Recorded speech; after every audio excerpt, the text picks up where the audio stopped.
vaccine. I'd be a little freaked out right now if I had gotten J&J. Yeah, but how I know you keep saying that, and all the experts say it's extremely rare, but we keep hearing these drumbeat of stories about J&J. So if you had it, how worried should you be? Well, listen, you have to monitor yourself. And if you have any symptoms where you have pain and it's unexplainable, go to an emergency room right away. And doctors around the country are now aware of this and they know how to treat it.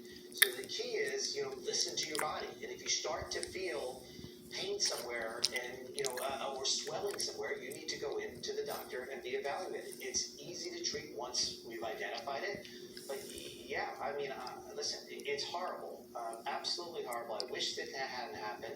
It's going to put a wrench in what's going on with the vaccines, all of the vaccines, and we need to figure this out and develop a national plan to move forward. David, we want to emphasize again, it's 6 cases out of 6.8 million doses that have been administered. But is what you were saying, you said the symptoms develop, 6 to 13 days afterwards. Does that mean that if you have passed 2 weeks from getting the vaccine, you are probably clear? That's a great point. Yeah, so what we know, at least from this and the AstraZeneca, if you're past 2 weeks, you are clear. And, it's not probably going to happen then. If you're worried about anything, your doctor can check a blood test and look if your platelet counts are low or look for a particular type of antibody that's associated with this. So there is a blood test they can look for, but I would only do so if you had symptoms and are worried. Does it affect women more than men?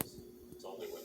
All in this case, but is that how it goes? Always women more than men? The AstraZeneca one, it's majority women, and it seems to be associated because women are more susceptible to this type of blood clotting, but it's not exclusively. So there are some men in Europe that have been seen, but in the United States today, it's only women and women who are under the age of 50, so premenopausal women.